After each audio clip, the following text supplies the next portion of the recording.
నమస్కారం తెలియజేస్తున్నా. అదే విధంగా అనేక మంది మా జెన్జీ వారియర్స్ వచ్చిండ్రు, మా యూత్ వచ్చిండ్రు, అందరికీ కూడా పేరు పేరున నమస్కారం.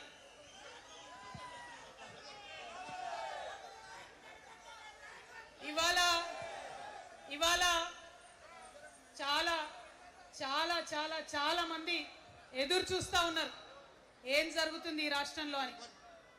ఒక్క మాట మాత్రం నేను నా తెలంగాణ ప్రజలకు చెప్పగలుగుతా. గత 20 ఏళ్లుగా తెలంగాణ ఉద్యమంలో నేను పోషించినటువంటి పాత్ర, తెలంగాణ జాగృతి పోషించినటువంటి పాత్ర మీ అందరికీ తెలిసిందే. తెలంగాణ ఉద్యమంలో ఆడబిడ్డలందరినీ కూడా భాగస్వామ్యం చేయాలని చెప్పి తెలంగాణ జాగృతి నుండి బతుకమ్మను ఎత్తుకొని ఊరు వాడ తిరిగి మా జాగృతి కార్యకర్తలు తెలంగాణ సాంస్కృతిక దీపాన్ని పదిలంగా దాచిపెట్టుకున్నారు. మరి వారు దాచినటువంటి ఆ దీపం ఆనాడు చాలా చీకటిలో కాలరాత్రిలో కూడా ఒక కాగడలాగా తెలంగాణ ఉద్యమకారులకు వెలుగునిచ్చింది. మా సింగరేణి గని కార్మికుల చేతిలో కందిలైంది. మొత్తం తెలంగాణ సమాజానికి కూడా ఒక కాంతి రేఖ అయింది.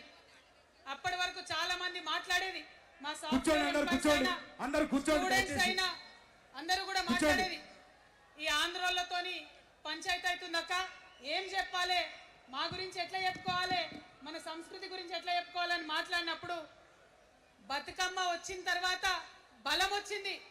బతుకమ్మ పాట వచ్చిన తర్వాత ఇది మా సంస్కృతి, ఇది మా పండుగ, ఇగో గిది తెలంగాణ అని ఎత్తిన ప్రతి బతుకమ్మలో కూడా జై తెలంగాణ జెండా పెట్టి మా ఆడబిడ్డలందరూ కూడా బతుకమ్మ అంటే ఏందో ప్రపంచానికి పునఃపరిచయం చేసుకోవడం జరిగింది.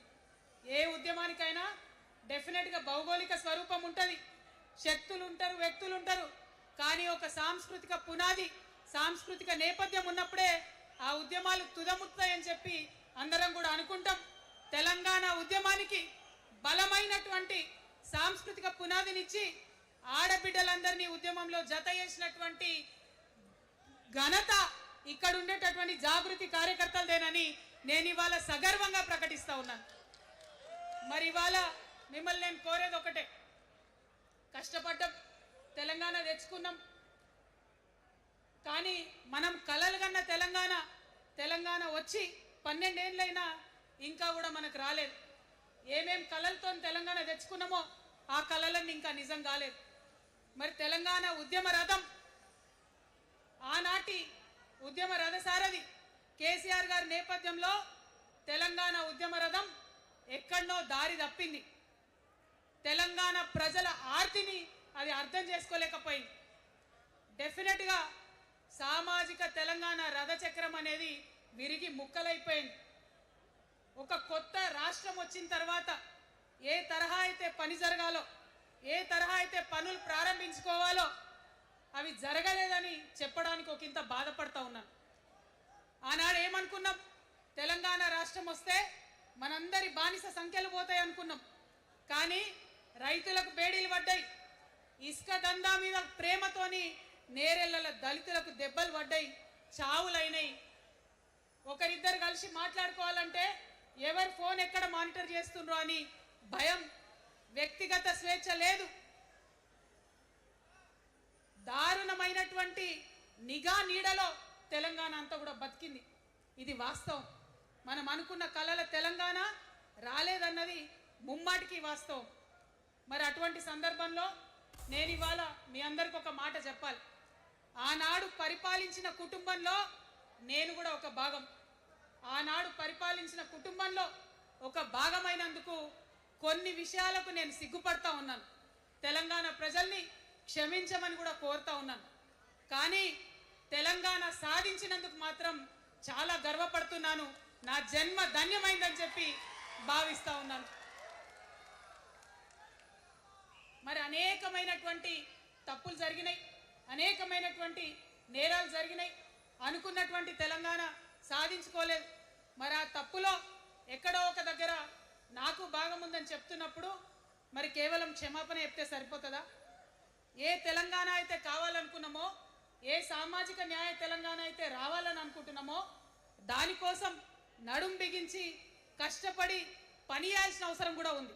మరి ఇవాళ పని చేయడం కోసమే తెలంగాణ రాష్ట్ర సేన ఇవాళ తెలంగాణ ప్రజల ముందుకు వచ్చింది. రేపటి నుంచి మీరు చూస్తారు మా పని ఎట్లుంటుందో, మా పనితీరు ఎట్లుంటుందో. ఎందుకంటే ఏ పోరాటం చేయాలన్నా, ఏ ప్రజలకు మంచి చేయాలన్నా కేవలం కొట్లాడితే సరిపోదు, దానికి రాజకీయ అధికారం కూడా ఉండాలి. రాజకీయ అధికారం తోడైనప్పుడే ప్రజలకు చేయాలనుకున్న మంచి చేయగలుగుతాం. అందుకే ఇవాళ పార్టీ పెట్టేది.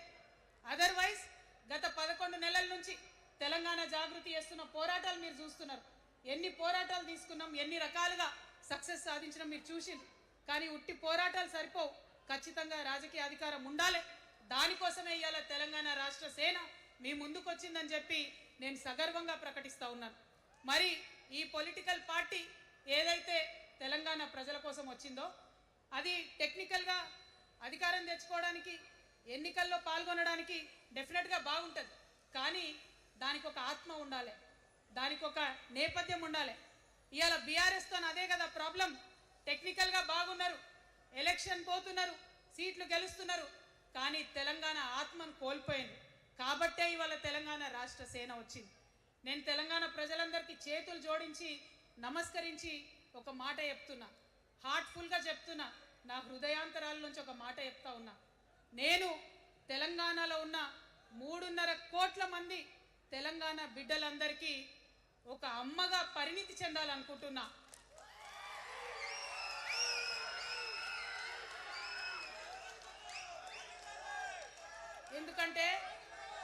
ఎందుకంటే ఒక అమ్మతనంతో పరిపాలన జరిగినప్పుడే బిడ్డలకి ఏదైనా కష్టం వస్తే అమ్మ హృదయం బద్దలవుతుంది. అటువంటి దుఃఖంతో పరిపాలన జరిగినప్పుడే, అటువంటి సంవేదనతో పరిపాలన జరిగినప్పుడే, అటువంటి ఆర్తితో పరిపాలన జరిగినప్పుడే రాష్ట్రం ముందుకు పోతుంది, రాష్ట్రంలో ఉన్న ప్రజల కష్టాలు తీరుతాయి. ఇవాళ ఎన్నిసార్లు ఎన్ని రకాలుగా ఆలోచన చేసినా మన తెలంగాణ రాష్ట్రంలో అనేక రోజుల నుంచి, అనేక సంవత్సరాల నుంచి ఒక భూస్వామ్య వ్యవస్థ నడిచింది. మనకు తెలుసు, అనేక రకాల పోరాటాలు వచ్చినాయి. సమానత్వం కోసం ప్రయత్నం చేసినాం, పోరాడుతూనే ఉన్నాం. అది రైతాంగ సాయుధ పోరాటం కావచ్చు, ముల్కీ ఉద్యమం 1952 కావచ్చు, 1969లో తెలంగాణ ఉద్యమం కావచ్చు, తర్వాత వచ్చినటువంటి నక్సలైట్ ఉద్యమం కావచ్చు, అనేక సామాజిక ఉద్యమాలు, ఎందరో మంది మహానుభావులు, ప్రొఫెసర్ జయశంకర్ గారి దగ్గర నుంచి మొదలు పెడితే చాక లైలమ్మ గారు, దొడ్డి కొమరయ్య గారు, ఆరుట్ల కమలాదేవి గారు, రావి నారాయణ రెడ్డి గారు, సురవరం ప్రతాప్ రెడ్డి గారు, దాశరథి గారు, కాళోజీ గారు, నక్సలైట్ ఉద్యమంలో గద్దరన్న గారు, గణపతి గారు, మారోజు వీరన్న గారు, సాంబశివుడు గారు, ఇట్లా అనేక మంది పోరాటం చేస్తే అంతో ఇంతో సమానత్వం ఇప్పుడు వచ్చింది. మలిదశ తెలంగాణ ఉద్యమంలో కేసీఆర్ గారు, అట్లానే ప్రాణాలు ఇచ్చినటువంటి ఇషాన్ రెడ్డి గారు, యాదయ్య కావచ్చు, సువర్ణ కావచ్చు, అనేక మంది కొట్లాడితేనే ఇవాళ తెలంగాణ రాష్ట్రం వచ్చింది. వీరికన్నా ముందు మరి మీ అందరికీ తెలుసు, సమ్మక్క సారలమ్మ దగ్గర నుంచి మన దగ్గర సామాజిక ఉద్యమాలు నడిచినాయి. కొమరం భీమ్ కావచ్చు, సమ్మక్క సారయ్య కావచ్చు, సారలమ్మ కావచ్చు, షోయబుల్లా ఖాన్ కావచ్చు, మగ్దూమ్ మొయ్యుద్దీన్ కావచ్చు, ఇట్లా అనేక మంది కొట్లాడితే కొంచెం సమానత్వం వచ్చింది. కొండా లక్ష్మణ్ బాపూజీ గారిని తెలుసుకోవాలి, పండుగ సాయన్నని తెలుసుకోవాలి, సర్వాయి సర్దార్ పాపన్న గౌడ్ని తెలుసుకోవాలి. ఇట్లా అనేక మంది కొట్లాడి, పంతు నాయక్ గారు ఉన్నారు, మరి ఇట్లా ఆదివాసీ వీరులు అనేక మంది ఉన్నారు, బియ్యాల జనార్దన్ రావు ఉన్నారు, ఆదివాసీల కోసం కొట్లాడినటువంటి బిడ్డ. వీరందరినీ కూడా వారి స్ఫూర్తిని తీసుకుంటాం. రాజ్యాంగబద్ధంగా రాజకీయ శక్తితోని పోరాటాలు మిళితం చేసి, ప్రజా పోరాటాలు మిళితం చేసి మనం కలలుగనేటటువంటి సామాజిక న్యాయ తెలంగాణను సాధిస్తామని మళ్ళొకసారి సగర్వంగా ప్రకటన చేస్తూ ఉన్నాం. మరి వాళ్ళ తెలంగాణ రాష్ట్ర సేన మీ ముందుకొచ్చిందంటే ఉట్టిగానే రాలే. తెలంగాణలో ఏం జరుగుతుందో ఒకసారి తెలుసుకోవాలి, మనం ఆలోచన చేసుకోవాలి. బానిస ఎంపీలు ఎవరైతే ఉన్నారో ఒక్క మాట కూడా వాళ్ళు మాట్లాడరు. ఫెడరల్ స్ఫూర్తికి విరుద్ధంగా రాష్ట్రం ఏర్పాటు అయిన తర్వాత 7 మండలాలు మనకి గుంజుకుంటే పార్లమెంట్లో పల్లీకులు ఇస్తారు, కానీ ఆ ఎంపీలు ఒక్క మాట కూడా మాట్లాడరు. మనకు 8 రూపాయలు ఇవ్వకపోతే ఆ ఎంపీలు ఒక్క మాట మాట్లాడరు. విభజన హామీలు ఇవ్వకపోతే ఆ బీజేపీ బానిస ఎంపీలు ఒక్క మాట కూడా మాట్లాడరు. అంతేకాకుండా సామాజిక న్యాయం అనేటటువంటి ఒక కాన్సెప్ట్కే బద్ద వ్యతిరేకి భారతీయ జనతా పార్టీ. అందుకే ఏం చేస్తున్నారు, మహిళా బిల్ అయితే మోసం 2 సార్లు పాస్ చేసిర్రు, దాన్ని మొత్తానికి పక్కన పెట్టేసిండ్రు. బీసీ బిల్లు ఇక్కడికి వెళ్ళి పంపిస్తే దాన్ని తొక్కిపెట్టిండ్రు. కులగణన వేస్తామన్నారు, దాన్ని తొక్కిపెట్టిండ్రు. అత్యంత పేదవాళ్లకు సమాజంలో 2 బుక్కలు అన్నం పెట్టేటటువంటి ఉపాధి హామీ పథకం ఉంటే కూడా దాన్ని కూడా మొత్తానికి బంద్ చేసి పెట్టిండ్రు. అయినా కూడా ఈ బీజేపీ బానిస ఎంపీలు ఒక్క మాట కూడా మాట్లాడరు, కనీసం పెదవులు తెరవరు. నేను ఇవాళ బీజేపీ ఎంపీలను డిమాండ్ చేస్తున్నా, సవాల్ చేస్తా ఉన్నా, మీరు తెలంగాణ తల్లి బిడ్డలైతే కనీసం భద్రాచలం దగ్గర ఒక 5 గ్రామాలు ఉన్నాయా, ఆంధ్రాలకు పోయినాయి. అవి పోతే మన రాముడి గుడి మునిగిపోతుంది. పోలవరం నిండితే భద్రాచలం మొత్తం కూడా నీళ్ళు వచ్చేటటువంటి పరిస్థితి ఉన్నది. మీకేమన్నా సిగ్గు ఎగ్గు ఉంటే తెలంగాణ తల్లి బిడ్డలైతే 8 మంది బీజేపీ తెలంగాణ ఎంపీలను ఛాలెంజ్ చేసి అడుగుతా ఉన్నా, ఆ 5 గ్రామాలను మీరు వాపస్ తెలంగాణకు పట్టుకరండి. మేం మాట్లాడినాం, జాగృతి నుండి మాట్లాడినాం, ఆంధ్ర వారికి లేఖ రాసినాం, కేంద్రానికి లేఖ రాసినాం. మరి మీరేం చేస్తున్నారయ్యా? రాముడి గుడి ఇక్కడ భద్రాచలం రాముడు కాదా? ఆయన గుడి మునిగిపోయినా మీరు మాట్లాడరా? నేను సవాల్ చేస్తా ఉన్నా భారతీయ జనతా పార్టీ ఎంపీలకు, ఖచ్చితంగా మీరు 5 గ్రామాలను తెలంగాణకు తీసుకురావాలి. ఇక బీఆర్ఎస్ పార్టీ ఉంది, ఇంకో పార్టీ. ఏముంది ఆ పార్టీలో? మొట్టమొదటి ప్రభుత్వం వచ్చింది, తొట్టతల్లి ముఖ్యమంత్రి గారు అయినరు. మంచి సాలు తీయాల్సి ఉండే, అది సామాజిక న్యాయానికి కావచ్చు, ఒక ప్రణాళిక కావచ్చు. 3 ముఖ్యమైన అంశాలతో తెలంగాణ తెచ్చుకున్నాం: నీళ్లు, నిధులు, నియామకాలు. ఏం చేసింది బీఆర్ఎస్ పార్టీ? నీళ్ల కోసం 10 సంవత్సరాలలో 1,89,000 కోట్ల రూపాయలు ఖర్చు పెట్టింది. 1,89,000 కోట్ల రూపాయలు ఖర్చు పెట్టి ఎన్ని ఎకరాలకు నీళ్ళు ఇచ్చిందంటే 14 లక్షల ఎకరాలకు నీళ్ళు ఇచ్చింది. అందులో 2 పెద్ద ప్రాజెక్టులు, ఒకటి పాలమూరు, ఇంకోటి కాళేశ్వరం. ఆ రెండింటికి కలిపి 1,21,000 రూపాయలు ఖర్చు పెట్టింది. ఎన్నిటికి నీళ్ళు ఇచ్చిరాయా? ఎన్ని ఎకరాలకంటే 1,00,000 ఎకరాలకు నీళ్ళు ఇచ్చింది. ఈ మాట బాధతో చెప్తున్నా. నేను కూడా బీఆర్ఎస్ అప్పుడున్న టీఆర్ఎస్కి నేను కూడా నా రక్తాన్ని, నా చెమటని, నా సమయాన్ని కుటుంబంతో పిల్లలతో గడపాల్సిన టైంలో ఇల్లు కూలితే వచ్చిండ్రా? రైతులకు వర్ష బీభత్సమై మొత్తం పొలాలు మునిగిపోతే వచ్చిండ్రా? చేవెళ్ళ దగ్గర బస్ యాక్సిడెంట్ అయితే వచ్చిండ్రా? ఎక్కడ చిన్న కష్టం వచ్చినా ప్రజలకు ఆ సారు రారు. ఎందుకంటే ఆయన మారిన మనిషి, మర మనిషి, గుంటనెక్కల తోడేళ్ల చేతిలో ఖైదీ అయినటువంటి మనిషి, మన మనిషి కాదు. బాధతో, దుఃఖంతో, ఆవేదనతో చెప్తున్న మాట, సంతోషంతో చెప్తలేని ఈ మాట నేను. అట్లాంటి కేసీఆర్ ఎట్లా ఉండే ఒకప్పుడు? అదే ఆర్డీఎస్ అంతా పాదయాత్ర చేసి నా తెలంగాణకు నీళ్లు కావాలని అడిగిరు. ఇవాళ మరి 10 ఏళ్ళ అధికారం ఉంటే పాలమూరు రంగారెడ్డి ప్రాజెక్టు కోసం 10 ఏళ్లలో ముందుకు పోతలేదంటే, ఎవరన్నా తెలంగాణ పట్ల ప్రేమ ఉంటే, పాలమూరు పట్ల ప్రేమ ఉంటే, కృష్ణా నీళ్లు వాడుకోవాలంటే మన కేసీఆర్ అయ్యుంటే ఆ పాలమూరు రంగారెడ్డి ప్రాజెక్ట్ కాడ కూర్చేసుకొని అది కట్టిస్తుండే. ఏం చేసినారు మారిన కేసీఆర్ గారు? పంజాబ్ పోయినరు, గుజరాత్ పోయినరు, బీహార్ పోయినరు. మేము మొత్తం రాష్ట్రంలో పీక్ కట్టలు కట్టాం, నేషనల్ పార్టీ పెడతామని పోయినరు తప్పితే తెలంగాణ ప్రజలను పట్టించుకోలేదు.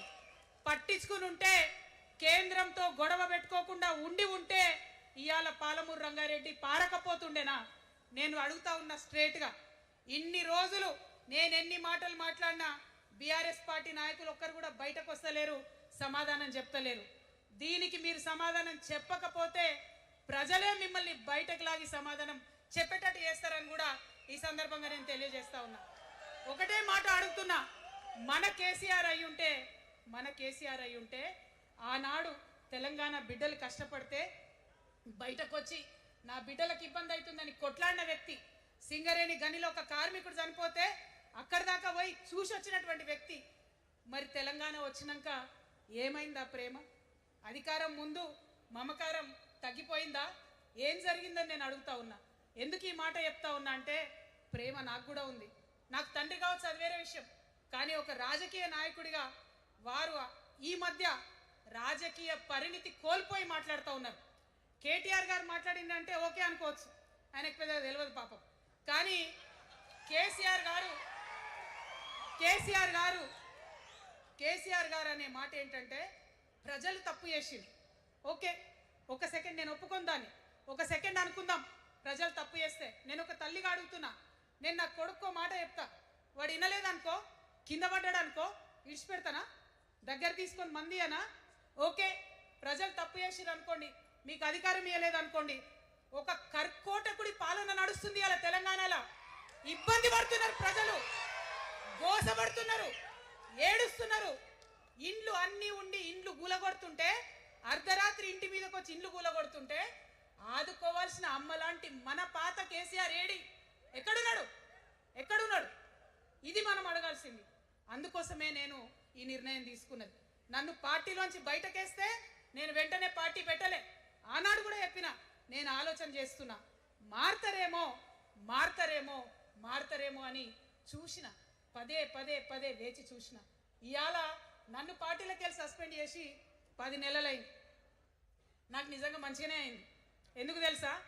ఆనాడు ఉద్యమకారులను ఇబ్బంది పెడుతుంటే నేను ఇంకా గట్టిగా మాట్లాడలేదు.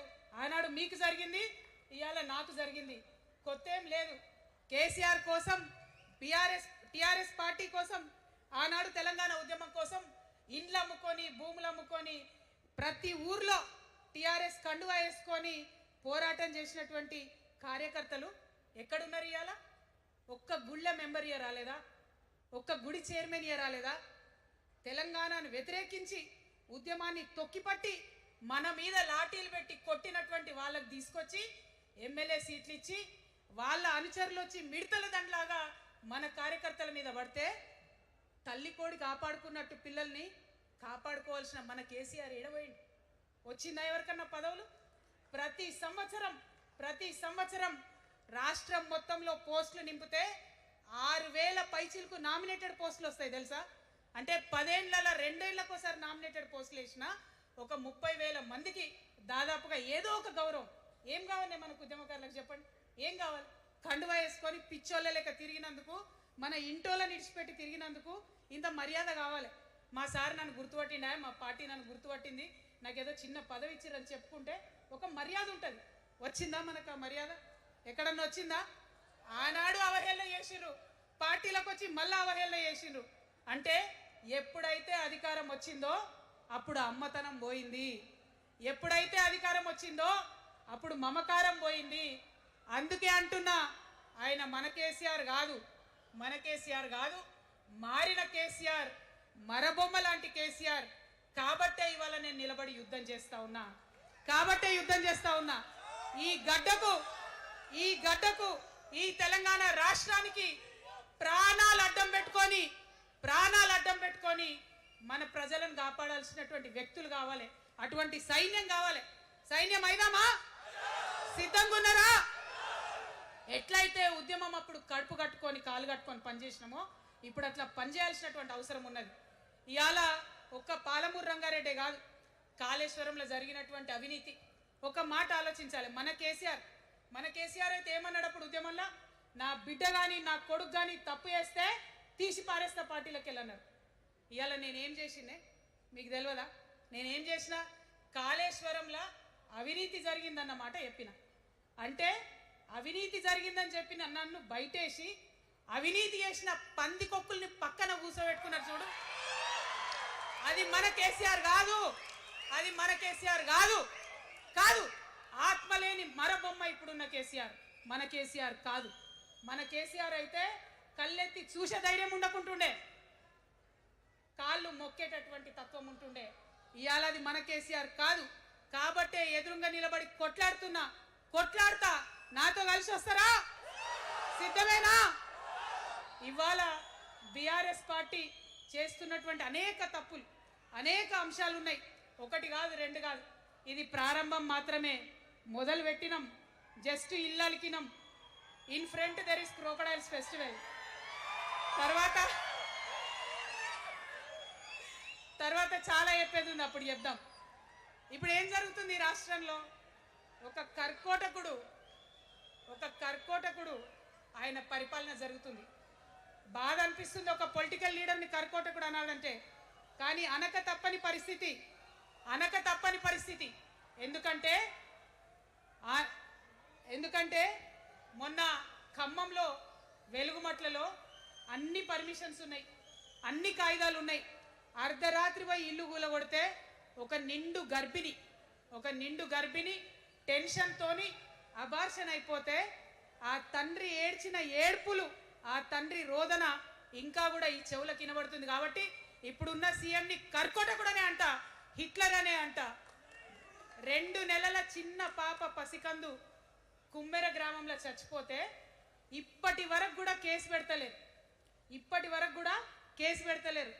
హోంమంత్రి కూడా ముఖ్యమంత్రే, ఆయనకు తీరిక లేదు పాపం. చిన్న పసికందు చచ్చిపోతే ఇప్పటి వరకు కేసు పెడతలేరు. అందుకే అంటున్నా, కర్కోటకుడైనటువంటి సీఎం పరిపాలనలో ఉన్నాం, ఖచ్చితంగా కొట్లాడాల్సిందే.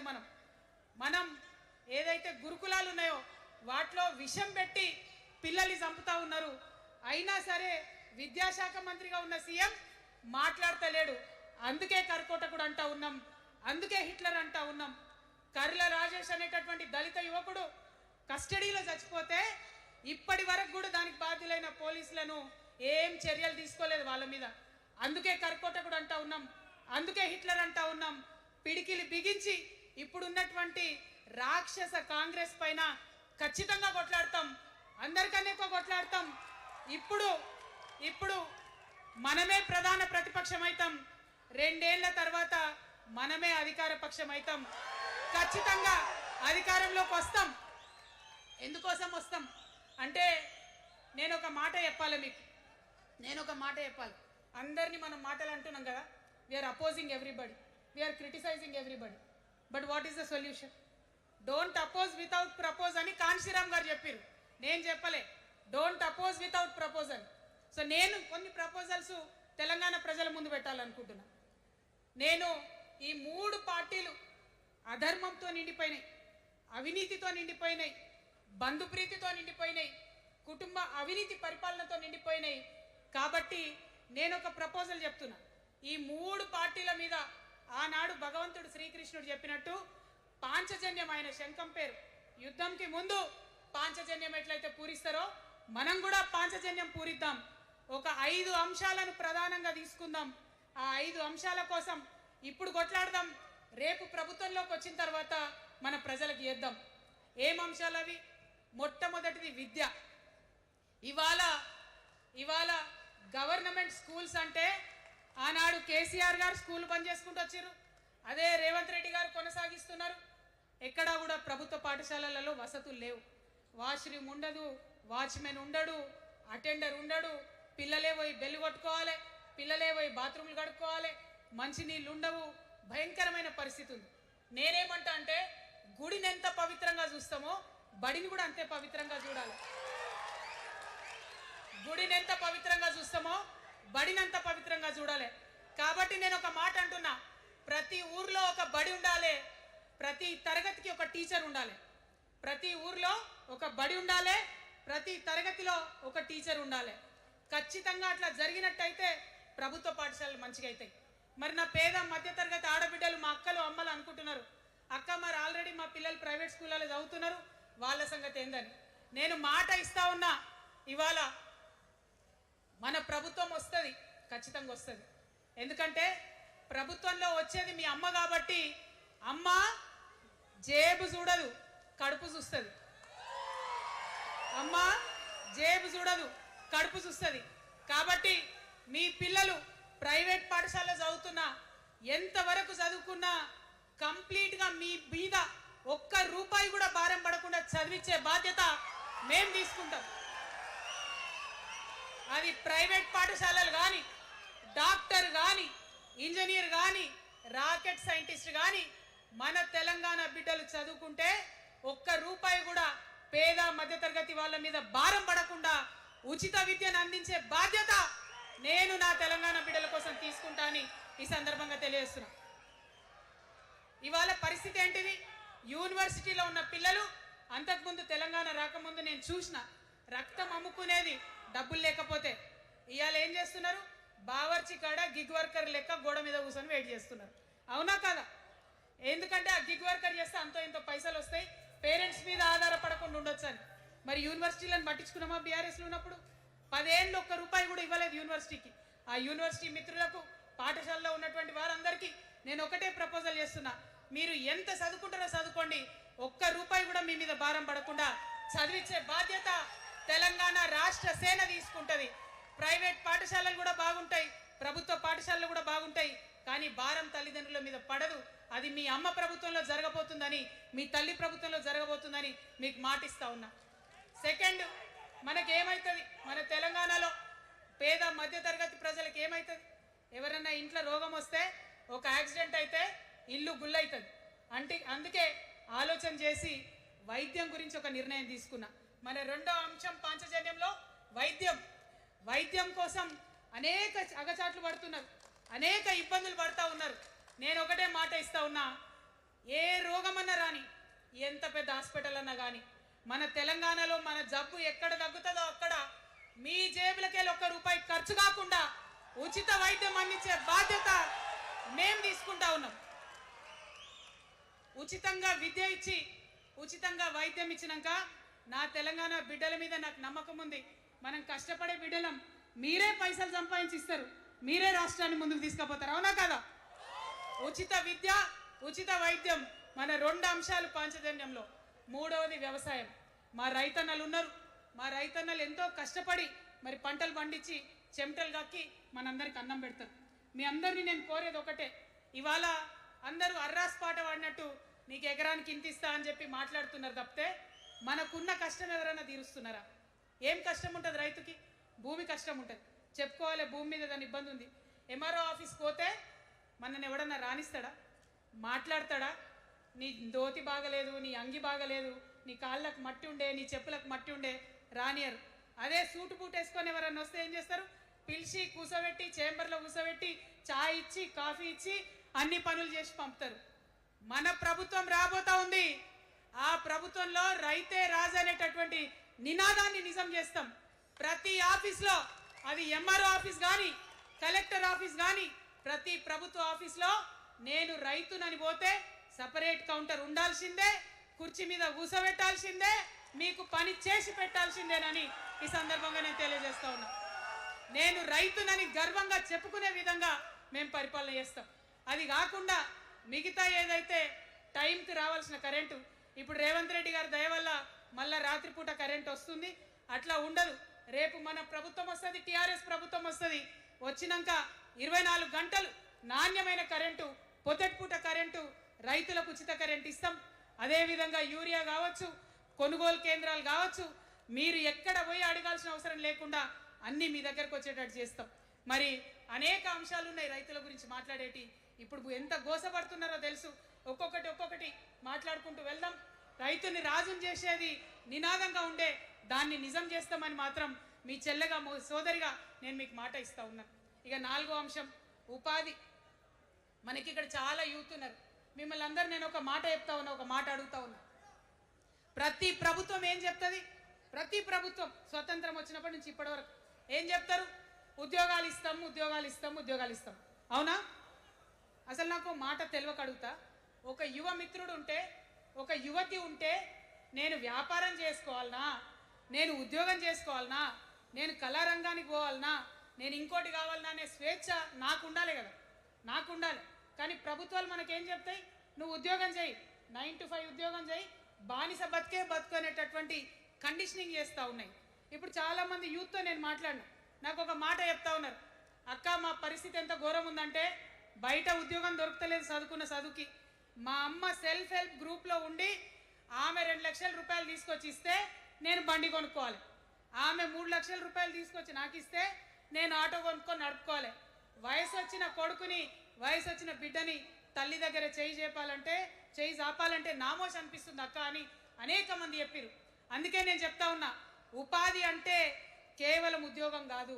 ఉపాధి అంటే మన ప్రభుత్వంలో, రేపు రాబోయేటటువంటి మీ అమ్మ ప్రభుత్వంలో 2 లక్షల రూపాయల నుంచి మొదలు పెడితే 20 కోట్ల రూపాయలకు కూడా మనము మీ వ్యాపారానికి సంబంధించిన ఐడియాతో మీరు వస్తే బ్యాంకులతో సంబంధం లేకుండా నా యువతులను నమ్మి ఆ లోన్ డైరెక్ట్గా మీకు ఇవ్వడం జరుగుతుంది. ఎందుకోసం ఈ మాట చెప్తా ఉన్నా అంటే, మన తెలంగాణ బిడ్డలకు మంచి సృజనాత్మకత ఉంది, ఆలోచించే శక్తి ఉంది, కష్టపడే తత్వం ఉంది. ఇవన్నీ కూడా మంచి వ్యాపారవేత్తలకు ఉండేటటువంటి లక్షణాలు. కానీ వచ్చినటువంటి ఏ ప్రభుత్వాలు కూడా మనకు చేయూతనియ్యలే. ఖచ్చితంగా నా యూత్ని నేను నమ్మాలనుకుంటున్నా, నా యూత్కి నేను డబ్బులు ఇవ్వాలనుకుంటున్నా. వాళ్ళ చేతిలో డబ్బులు పెట్టి వాళ్ళు ఇంకెంత సంపాదన నా తెలంగాణ రాష్ట్రానికి ఇస్తారో చూడాలని నేను అనుకుంటున్నా. యూత్ ఎంపవర్మెంట్ గ్రూప్స్ తయారు చేస్తాం. 2 lakhs to 20 crores వరకు డైరెక్ట్గా గవర్నమెంటే ఉండి మీకు లోన్స్ ఇస్తాం. మరి ఉద్యోగం చేయాలనుకునే యూత్ ఉంటే నేను ఒక శుభవార్త చెప్తా ఉన్నా. బాగా లెక్క పెట్టినాం. మీకు తెలుసు నేను ఏది స్టడీ చేయకుండా చెప్ప, ఆగమాగం మీద మీద అసలే చెప్ప. నేను స్టడీ చేసిన దానికి ఏంటంటే ఎవరైతే ఉద్యోగం చేయాలనే యూత్ ఉంటారో వాళ్ళకి మొదటి సంవత్సరమే మన గవర్నమెంట్ వచ్చినాక 4 లక్షల ఉద్యోగాలు ఒకటేసారి సింగిల్ నోటిఫికేషన్ తోని ఇచ్చి తీర్థం. ఇది నా మాట, ఇది నా మాట. నేను మళ్ళీ మీకు ఎందుకు చెప్తా ఉన్నా ఈ మాట అంటే, నేను తల్లిని, నేను జేబు చూడ ఎంత ఖర్చు అవుతుంది, ఎంత జీతం అవుతుంది చూడ.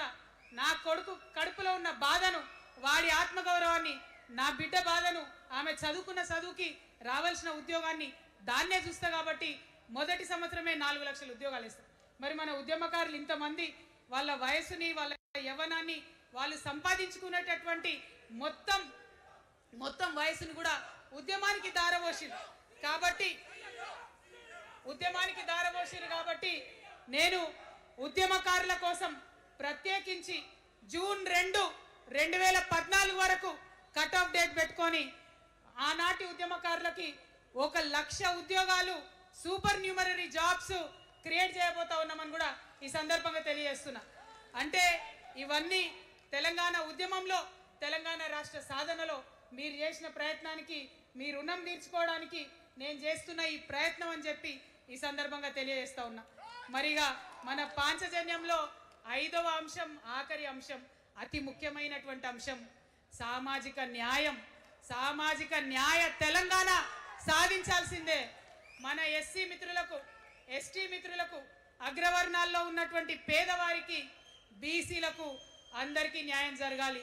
మా మైనారిటీ సోదరులు, మా ముస్లిమ్స్ కావచ్చు, క్రిస్టియన్స్ కావచ్చు, సిక్కులు కావచ్చు, అందరికీ కూడా న్యాయం జరగాలి. మరి బీఆర్ఎస్లో మనం చూసినాం, मुस्लिम्स कोसम थोड़े देर उर्दू में बात करके आपसे मीठी मीठी बातें बोल के सोपत करके देखो, सोना घिसके देखो बोले। आप 2 बार सोपत कर लिए, तालीम का एक छोटा सा रोशनी आपको दिखाए, लेकिन रोजगार आपसे दूर रखे। जो 12% रिजर्वेशन का बात हुआ था उसके ऊपर कुछ भी अमलावरी नहीं हुआ। और जो माइनॉरिटी फाइनेंस कॉर्पोरेशन का पहले लोन मिलते थे 10 साल के बीआरएस में कितने लोन मिले, अब 2 साल के कांग्रेस में कितने लोन मिले, आप एक बार देख लो। सारे लोग बस बातें ही बोल रहे हैं लेकिन काम कोई नहीं कर रहा है। आपकी बेटी हूँ मैं, ये धरती का कर्ज उतारने के लिए नया पॉलिटिकल पार्टी आपके सामने लेके आई हूँ। आपसे मैं गुजारिश करती हूँ मेरे साथ चलिए, जो बदलाव आपके जिंदगी में आएगा जरूर आपको बदलाव दिखेगा, पहले जैसा नहीं होगा। बिल्कुल अलग सा एक स्ट्रैटेजी बना रहे हैं, अलग से आपके रेस्पेक्ट के लिए हमारी सोच है। हम मिलेंगे, बात करेंगे। మరి అందరికన్నా ఎక్కువ మా ఆడబిడ్డలంటే నాకు ప్రాణం. మా ఆడబిడ్డల కోసం ప్రత్యేకంగా నేను ఒకటే మాట చెప్తున్నా, మనం ఎక్కడ ఉన్నా, ఏ వయసులో ఉన్నా మనకు భయం అవుతుంటుంది ఎక్కడికైనా పోవాలంటే. మన భద్రత మీద మనకు ఆలోచన ఉంటుంది. ఖచ్చితంగా రేపటి మన తెలంగాణలో మన ఆడబిడ్డల భద్రత ప్రధానమైన అంశంగా తీసుకుంటాం. అదేవిధంగా ఇప్పుడు చదువుకుంటున్నటువంటి ఆడపిల్లలు వారి ఉద్యోగాల మీద ప్రయారిటీగా తీసుకుంటాం, వారి వ్యాపారవేత్తలుగా తీర్చిదిద్దడానికి ఖచ్చితంగా ప్రయత్నం చేస్తాం. ఇప్పుడు సెల్ఫ్ హెల్ప్ గ్రూప్స్లో ఏదైతే వడ్డీ లేని రుణాలు ఇస్తున్నారో అట్లా కాకుండా ప్రాపర్గా గ్రాంట్స్ ఇచ్చేటట్టుగా ప్రయత్నం చేస్తాం. చిరు ఉద్యోగులు, కాంట్రాక్ట్ ఉద్యోగులు ఎవరైతే ఉన్నారో, ఎవరైతే విస్మరించబడ్డారో వారందరినీ కూడా కళ్ళలో పెట్టి కాపాడుకుంటాం. ఇవాళ ప్రారంభం మాత్రమే, అనేక అంశాలు చెప్పుకున్నాం, కానీ ఖచ్చితంగా పాంచజన్య శంఖం పూరిస్తాం. అవతలి వాడు మనవాడైనా సరే, అధర్మం వైపు వాడుంటే వాళ్ళ మీదైనా సరే యుద్ధం చేయడానికి ఖచ్చితంగా వెనుకడుగు వేయకుండా ముందుకే వెళ్తామని తెలియజేస్తూ, మరి ఈ 3 పార్టీలు కూడా, Congress party single agenda Rahul గాంధీని ప్రధానమంత్రి చేయాలి, BRS party single agenda farm హౌస్లో పెద్దసారి ఉండాలి, చిన్నసారి సీఎం కావాలి, బీజేపీ పార్టీ సింగిల్ ఎజెండా సామాజిక న్యాయాన్ని కథం పట్టియాలి. కాబట్టి 3 పార్టీల మీద కూడా యుద్ధం చేసేది ఉన్నది. అలుపెరగని పోరాటానికి సిద్ధం కావాలని చెప్పి మొత్తం మన జాగృతి సైనికులందరినీ కూడా నేను పిలుపునిస్తా ఉన్నాను.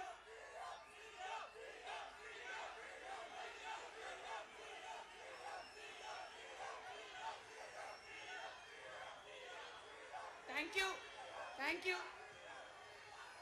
జై తెలంగాణ, జై తెలంగాణ. జోహార్ తెలంగాణ విద్యార్థి అమర వీరులకు, జోహార్ తెలంగాణ విద్యార్థి అమర వీరులకు, జోహార్ తెలంగాణ అమర వీరులకు.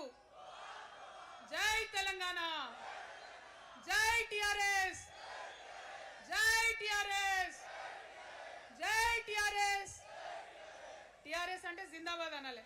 TRS, TRS, TRS.